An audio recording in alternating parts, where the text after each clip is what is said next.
Hello, everyone. My name's Fyer-Huné. I'm from Father Films, and we have the lovely Sarah Hodgetts, who is a female freelance director and also a media lecturer. So, thank you very much for your time today, Sarah. And introduce yourself. Yeah, so I am part-time sort of freelance filmmaker, self-shooting, directing, editing, animating, you name it. I kind of throw my hat into the ring, have a go at it.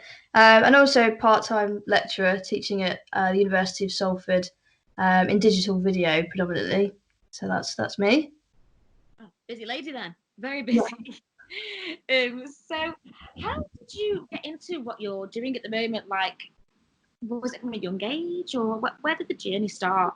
Yeah, I really wanted to work in recording studios when I was younger. I was really obsessed with music, and I knew that I wanted to do something in the arts, but that was my main sort of focus. So I studied sound engineering, and then from there I ended up, I tried to get work in TV and film as a sound operator.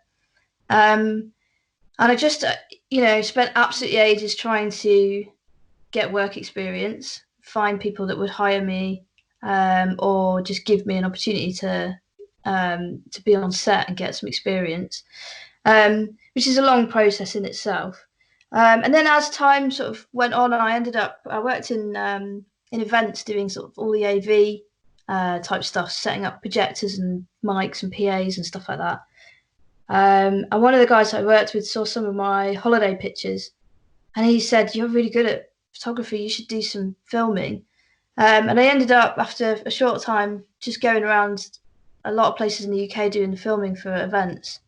And from there, I ended up kind of working or getting a job at the BBC, and it's just kind of gone on from there, really. I had the sound, picked up the video skills and the editing skills as I went along, and here we are. The best thing about the whole journey of filming is just some of the jobs that I've done have been really amazing. I did a big sports relief job for the BBC, where we travelled the length of the country, and the whole shoot was really hectic and quite extreme, but you end up getting these really close bonds with the people that you're working with. So that was amazing. When we finished the job, everyone was elated. It was such a good experience.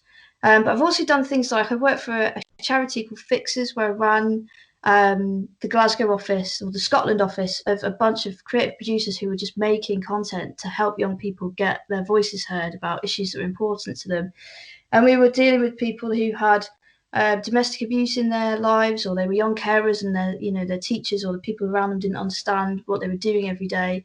And we were helping them to get that across to people, to help them in their sort of in their lives, which is amazing work to do, and makes you appreciate, really, that those are the best things that I've done. BBC Learning as well, working for making programs to help young people get interested and inspired about a subject. That's amazing thing to do. And when you make these programs, people can't help you enough, so being able to pick up the phone and say, "I'm doing this thing, it's for the greater good, can you help me?" And people just be like, "Yeah, absolutely, whatever you need, I'll help you," is an amazing sort of feeling. So those jobs where you get to do something that has real value for someone specific that you can think of, who exists and is going to get something out of what you're doing, is probably the best stuff. Yeah, that sounds amazing. It's when something comes out of it that's not just for yourself. So it's like, Yeah. And that's the thing with film. Little things like a film or doing something media based. There's a lot of charitable stuff that you can do. Just charitable, but just pushing yourself out there to help others. So that sounds amazing. Yeah, it's good. There's a guy I worked with, a creative director in Scotland when I was working on adverts, and he would always say, when you're writing something, you need to try and channel into a single person that will that you're trying to talk to, and that's the beauty of anything. If you manage to really think about that single person rather than this big audience of various people, but one person who's going to really feel something about what you've made, then you can get a lot out of it, really. Yeah, it's good. It's great. It's a good career as well. When people ask you what you do and you say I'm a filmmaker, they're always like, "Oh, that sounds interesting." And you think, yeah, actually, it is really interesting. No 2 days are the same. It's a really, I mean, it's tough to get into, but it's tough because it's such a great career once you're in there. Exactly. Doors don't open that easy. If they were, we'd all be filmmakers, wouldn't we? Yeah. Well, when I was a kid, I always thought, like, I would love to be a photographer or a filmmaker, but you never really think that it'd be possible, because if it was easy, if it was possible, then everyone would want to choose that career. So, yeah, that's exactly it. But you gotta have a go.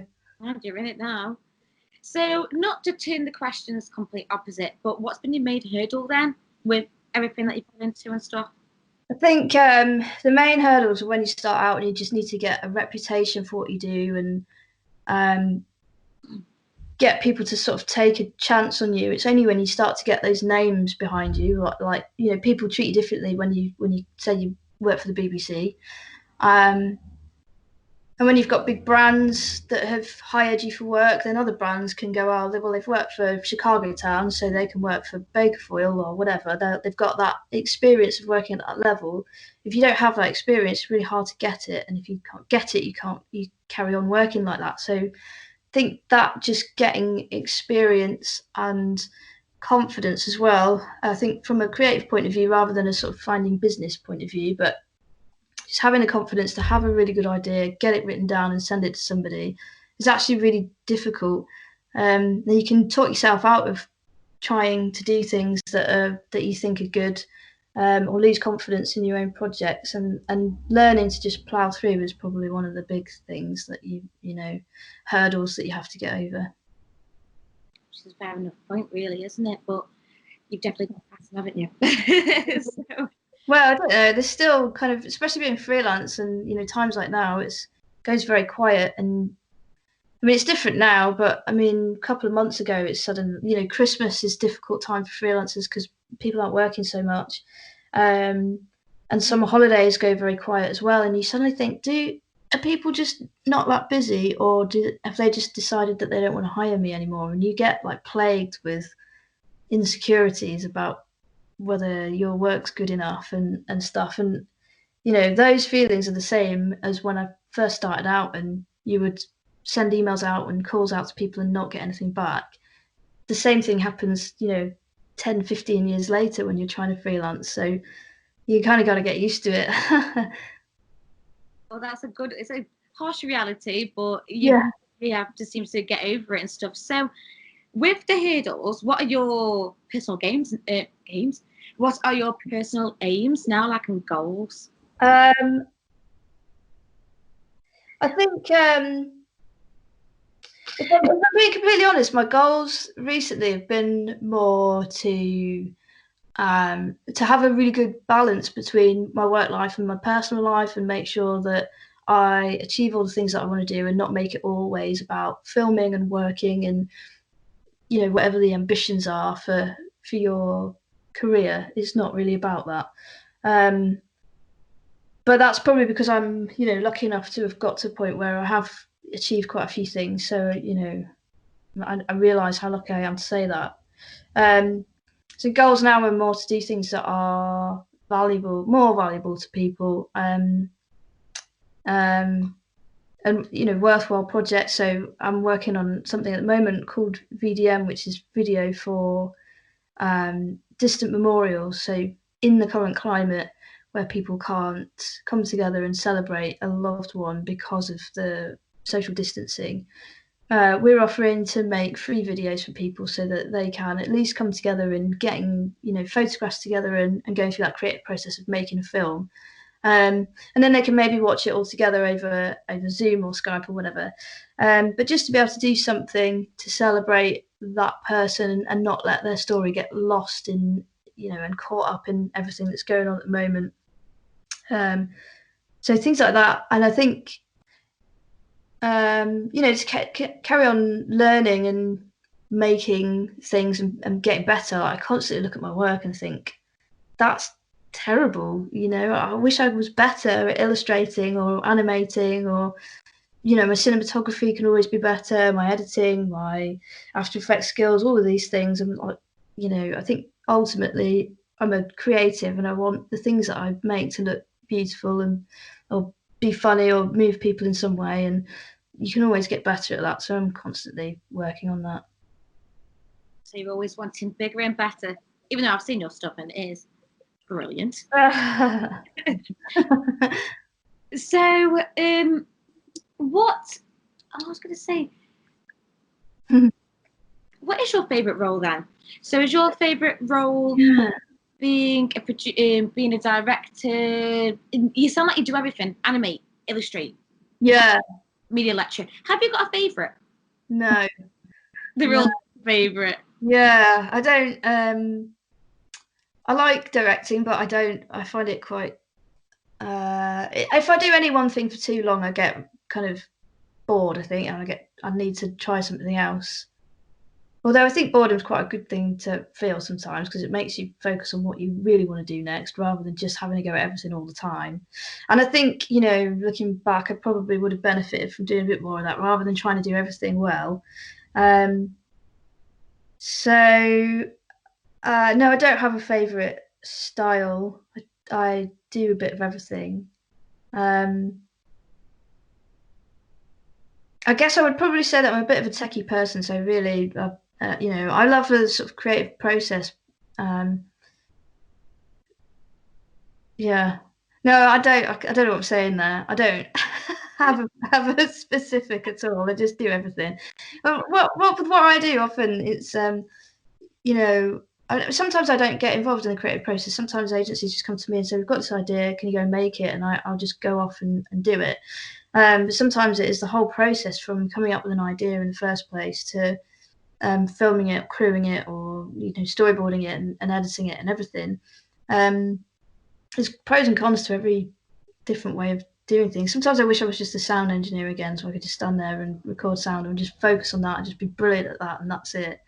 Sometimes when you're directing and shooting and doing sound and editing afterwards, it all just can get a bit of a mess in your head, and it's difficult to keep the focus. But so yeah, I think probably the answer is that I like the variety. Brilliant. So you every hand in every pie, or whatever that saying is. You are a lady, aren't you? Yeah. It's useful as well. I mean, it makes you less of a team player. I think sometimes you can be a bit like, I'll just do that and I'll just do that because I can do all those things and know how to do it. And you lose something in that. You lose other people's suggestions, and you lose that sense of camaraderie when you're working with a team and everyone's pulling together. So I don't necessarily recommend working that way all the time, but there's definitely that independence of being able to do every stage is really something that I kind of take pride in, I suppose. And I think that's the way the industry's going as well. More bits of software are available. They're accessible to lots of people because computers are faster and broadband is faster. And if you need 5 people to do a film, then it's going to cost a lot more than if it's just me. So that's just the way the industry's going, and kind of you do have to skill up. That's definitely the kind of answers what I was going to say next. But so, what resources helped you to get how you the way that you are now and where you are, that could help other people, some sort of advice and resources? Yeah, so things like there's a guy who runs a YouTube channel called cinecom.net who does loads of cool stuff about how to use Premiere and After Effects and do loads of funky things. I think you can't be an old-fashioned photography book just to get your head around some cinematography type stuff for camera operating. A lot of the stuff that I've learned is through colleagues at the BBC and stuff like that. So I'd recommend joining groups, filmmakers groups and stuff like that, just so that you learn from other people, because you realise there's just things. And the same goes for sort of going to university and teaching and being taught as well. There are just things that you don't realise are a thing, or you don't realise you need to learn them until somebody else brings it to your attention, and you realise, about some aspects of the camera that's important that you didn't realise, or some aspects of storytelling particularly that you might not have really grasped before. So people are probably the best source of inspiration and education for me. There's only so much. You can do lots of YouTube stuff and learn how to use things like Premiere or Final Cut and After Effects and stuff like that. So there's a lot you can learn at home on your own, but there's a lot to be said for sharing information with other people and seeing what they've learned as well, which is more fun as a process than sitting and watching YouTube videos as well. Yeah, I definitely find that networking, honestly. Yeah. There's only so many times you can hear someone go, so I'm going to open a project first, and then oh man. Oh gosh, and then sometimes you have to keep pausing it, then doing it yourself, then go back on it. It's like, and then you never remember, like the next time you go to do it, you never like, I know how to do that now. It's always like, oh, okay, right, back to that video. yes. So, talking about COVID and isolation, how are you through this time? Like, so you've mentioned that project that you're doing for, what's that called again? VDM, it's called, so Video for Distant Memorials. And it's basically, yeah, I mean, I spent all my time for the past few weeks either working on university stuff where we're putting all of our lectures online, or working on VDM. So I've been kind of really like being a sort of a project manager, which is something I haven't really done very much. I mean, I'm a producer and I've done that for years, so I'm kind of used to that, but usually on one single film. And sometimes it could be massive films that take a lot of planning and a lot of people, but nothing really quite like this, where I'm trying to set up a workflow for lots of editors to be making lots of films for lots of people all in one go as soon as possible. So I've been working on just setting that up and getting that set so it can run really smoothly when we get more and more kind of people needing films, unfortunately. So yeah, working on that a lot, working on university, getting lectures online, which is tough because it's a practical course. So, you know, we're changing things quite a lot there. And then, you know, jigsaws and drinking, things like that. Netflix, Tiger King. Watching that. Yeah, and I'm shielding as well, so going outside is a no-no, which is really annoying because I was really into my running, and me and my partner are very outdoorsy, so you know, I think keeping busy has been really key. And actually, I was working for an agency called Bearded Fellows. They have started a creative worm, they've called it, where they're just trying to give a bit of spotlight on their freelancers that they work with, by giving them an 8-second to do what they want. And then the next person gets 8 seconds and it has to kind of tie in with the last person in some way. So there's this mad, crazy sort of worm thing going around on the internet. And that was the first project I did. That was like the first or second week of being at home. And it made such a difference to the way I was sort of coping with life, I suppose, because I would just manage to completely zone out, focus on something creative for the entire day, and not think about anything else. Was really, really, you know, good. I think just zoning out of social media and the news for a day is really necessary. You know what, that is a brilliant idea, and that is what I think everyone should be doing. Just a little bit of creativity. We're not saying that you need to make bloody Mona Lisa or the next Tarantino film. Just a little bit will make you feel a little bit better when you sit deep down and stuff. So that's brilliant. In 8 seconds to make something in 8 seconds, that must be really difficult. Yeah, well, I went for like a chalk drawing thing and stop motioned it, so it took me ages. But and I didn't really know how it was going to turn out until it was finished as well, which is a bit kind of annoying. And they put a time limit of 48 hours on it, so I had to just kind of go with it. But it's good. It's, you know, it's nice to have a little challenge and yeah, just put yourself out there, even if the end result is, you know, whatever. So the one of the final things I wanted to touch upon was that we are tributing someone very special to you. Yeah. So almost like your own video thing. I'd like you to tell us about this gentleman. Yeah, so Rob Foster is a cameraman that I've worked with for years, and in fact, he was one of the very few people that kind of gave me a chance when I was first starting to get into TV and trying to get experience. He was like one of probably 2 people that responded out of about 700 emails and phone calls and stuff, who said, yeah, you can come along to the shoot and help us out.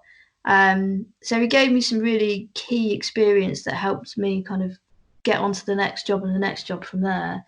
And then over the years, he's, I've called on him and hired him as a DOP and cameraman for my jobs that have got bigger and bigger over the years. And a couple of weeks ago, he sadly passed away. And we haven't been able to say goodbye to him properly because of the social distancing and all the rest of it. So the VDM video for Distant Memorials project is kind of a tribute to him, and hopefully maybe some of his other colleagues might see this and appreciate, that he's been thought of by other people as well. I think definitely. I mean, like I said, he was the second person to probably get in touch with 700 people. Showed that he really saw you and that you still work with each other. That's brilliant. Yeah. He was just such a nice guy. I think that sort of story, I mean, just sort of shows what a nice guy he was, really. Just helpful. He always was helpful and was up for a Peroni. Yeah, even better. We'll drink a Peroni for him tonight. yeah, exactly. Definitely. So, tributing that absolute legend, and sorry about your loss as well. I really am. It's a very horrendous time, but I bet he's looking down and he's thinking, she's doing bloody brilliant. Yeah, he will be, definitely. So my final thing to end on was, what advice would you give to your past self and people young who are in this isolation, COVID worrying time to do a film and stuff? So what would be a bit of advice that you'd give? My advice would be to make things yourself all the time, write things and go out and shoot stuff, because you will not get any better experience if you're not being hired and you're not working. Then that's all you need to do, and there's no real excuse for it now. There's a couple of films online that have been made by really famous directors that have just been shot on iPhone, and just goes to show, I mean, you can take that with a pinch of salt, because some of them are like amazingly lit and art directed and all the rest of it. Like I wouldn't be able to make them on my own with an iPhone, but it is good inspiration for you can still make things at home. You can still make things on Skype and Zoom and all the rest of it. So carry on being creative and make things and try things out, and have persevere basically with trying to find experience and trying to apply for work experience and applying for jobs. All you can do is persevere with it, and it's not to take any knockbacks as personal, because they're really not. It's just a matter of being in the right place at the right time, and the only way you can do that is to be in lots of places in lots of times. So just keep going. I think that's brilliant advice. I'm taking this all on myself because I'm one of these people. So I'm like, yes. Well, yeah, I've got a good story about that, actually. I'll just quickly tell you. When I was at the BBC, I had a couple of ideas for BBC Learning, and I just made a program with somebody who just sort of helped me kind of understand how the creative process worked and how to think about storytelling. And then I got a mentor who I said to him, I'd really like to know about the commissioning process, and he was very high up at the BBC, and he talked to me about it. And then he came to me and he said, the BBC Learning are accepting pitches from anybody. You should put some ideas forward. And I think if he hadn't said that, I probably would have seen the idea and thought, yeah, I'll probably spend 2 days working on an idea and it won't get anywhere, so I won't bother.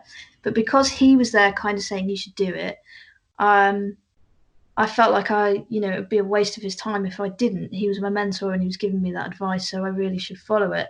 And the idea ended up getting commissioned, and I worked on it, and it was nominated for an RTS award. And great things happen just by having a go.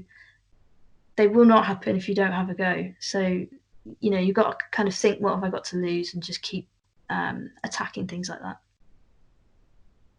Well done, by the way. That sounds amazing. Thanks. Yeah, it was good. It was a great shoot, great experience. Wow, that is mint. But that That's me all done, Sarah. Cool. I hope that's good for you. I'm rambled a lot. I'm sorry. No, I said 30 minutes and you're under 30 minutes, so you've done brilliant. But honestly, thank you so much for your I time. can't wait to see this. Let me know if you need any help with anything.